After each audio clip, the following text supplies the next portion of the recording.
ומשני הצעירים הללו לצעירים אחרים. שימו לב לנתונים הללו. על פי סקר של מכון גיאוקרטוגרפיה, 43% מהצעירים בני 21 עד 35 שוקלים לרדת מהארץ.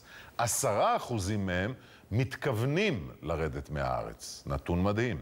עוד נתון, 65% מהצעירים סבורים שמדינת ישראל לא פועלת די בעניינם. שלום לכם, תמי נחמיאס מנתיבות. שלום. וליאם פלקסר מתל אביב. שלום, שלום. אתם מכירים את הנתונים הללו? הם מתפרסמים אגב לרגל כנס ישראל לצעירים שיערך ביום ראשון ביוזמת חבר הכנסת סילבן שלום. הכנס הזה יתקיים באוניברסיטת תל אביב, והנתונים שמתפרסמים לקראת הכנס הזה, אותי הם הדהימו. אותך, תמי? לא, אני האמת היא לא הייתי מופתעת מהנתונים האלה. בריחת המוחות בישראל היא תופעה שאנחנו במרכזי הצעירים מנסים להתמודד איתה, ובריחת המוחות לא מתחילה מעזיבה של צעירים תל אביב לניו יורק, היא מתחילה הרבה לפני כן מעזיבה של צעירים איכותיים, אקדמיים, מוזיקאים מוכשרים מהפריפריה למרכז. ואת יודעת על מה את מדברת, כי את מנתיבות. ליאם, אתה דווקא מן המרכז, מתל אביב. אתה שייך אגב לקבוצה הזאת ששוקלת, אגב, צריכים להגדיר ששוקל זה מי שהעביר בראשו את האופציה הזאת. אז אתה שייך אליהם? תראה, אני ספציפית, קודם כל אני מחשיב את עצמי כמבולבל, בוא נקרא לזה. אני חושב שהבעיה היא בעצם בכלל הצעירים בארץ זה שהיום יש הרבה גירויים. הגירויים מושכים אותך לכל מיני כיוונים, אם זה לימודים בחול, ואם זה עבודה בחול, וכל דבר כזה. בנוסף לזה, המכשולים פה בארץ לצעירים בני גילנו, בטח במרכז הארץ, הם מכשולים לא פשוטים. אבל אתם יודעים היטב, ואם אתם לא יודעים, אז רק קשיש כמוני יכול לספר לכם, שכל המכשולים הללו שאתם נתקלים בהם כאן, קיימים גם במקומות האחרים. זאת אומרת, קשה מאוד למצוא מקומות עבודה בעולם הגדול, קשה מאוד לשלם ולממן ביטוח רפואי במקומות הללו, מאוד קשה לחנך ולגדל ילדים במקומות הללו. תמי, מה את עונה לליאם? לפני שאני עונה לליאם, אני ככה רוצה להגיד שאני שומעת קול אחר של צעירים. מרכזי הצעירים שפרוסים בארץ מכילים בתוכם מאות ואלפי צעירים שבאים ולוקחים אחריות. אם זה קבוצת הורים צעירים במרכז צעירים בטירת הכרמל, שבאה ולוקחת אחריות על החינוך של הילדים שלהם, ובחודש הקרוב הם יבנו שכונה לצעירים.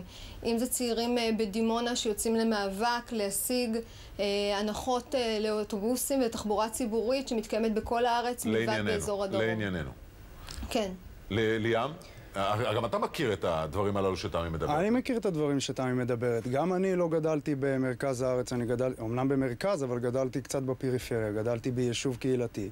ושם אולי הדברים נראים קצת שונים, אבל ברגע שאתה מתקרב למרכז ואתה נכלל במה שנקרא שלב הביניים הזה, של בין גיל 20 אחרי השחרור מהצבא עד גיל 30 פלוס מינוס, כל אחד וחייו הוא, הדברים נראים אחרת. אני לא מכיר כמעט בן אדם בין גילי, בסביבה הקרובה שלי ובסביבה הרחוקה, שלא שקל או חושב או בדרך כזו או אחרת חשב על הרעיון הזה של לעזוב את הארץ. לא בהכרח לצמיתות, לשנים, לכל החיים. לאיזושהי תקופה. לאיזושהי תקופה, אם זה לימודים, אם זה טיול או עבודה או כל דבר כזה. איזשהו ניסיון. אני רוצה אם כך להפנות תשומת לבכם לנתון הנוסף שהזכרנו, והוא ש65% מבני גילכם סבורים שהמדינה לא עושה מספיק בעניינכם. תגידו לי מה המדינה כן צריכה לעשות כדי שהנתון המדאיג הזה ייעלם. תמי? אני חושבת שהמדינה צריכה להחליט כהחלטה אסטרטגית שהצעירים הם נושא שיעמוד על סדר היום, לקחת החלטה, אם זה הקמה של רשות, אם זה הקמה של משרד ממשלתי, שיגדיר את הצעירים כנושא, כתחום ליבה שצריך להתייחס אליו, ולא שמשרד כזה או אחר משתף פעולה, עושה צעד כזה או אחר מרצונו החופשי, אלא משהו שהוא מעוגן. ליאם, מה אתה חושב שהמדינה צריכה לעשות? אני חושב קודם כל שהמדינה צריכה לקחת את זה כפרויקט לאומי להצלת המולדת. אני חושב שלא רק שאנחנו מדברים כל הכותרות על בריחת המוחות, זה לא רק המוחות. עוד לפני שהמוחות מתפתחים או נהיים מוחות, אנשים עוזבים. ברור. העזיבה, בוא נגיד, גם כל בן אדם שמכיר מישהו שגר בחול, זה לא שהוא עבר לחול בגיל 40 או בגיל 35 או 37. זה חבר'ה שהחליטו בגיל צעיר, עשו את הסיבוב שלהם, אם זה באמריקה, אם זה באירופה או כל מקום אחר. והחליטו להשתקע.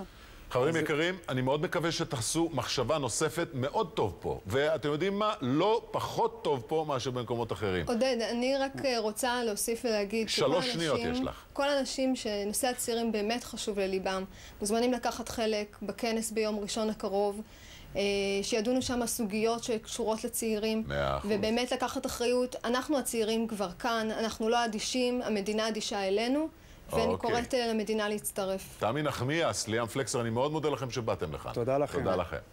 אנחנו יוצאים לעוד הפסקת פרסומת ומיד אחריה על הרובוט.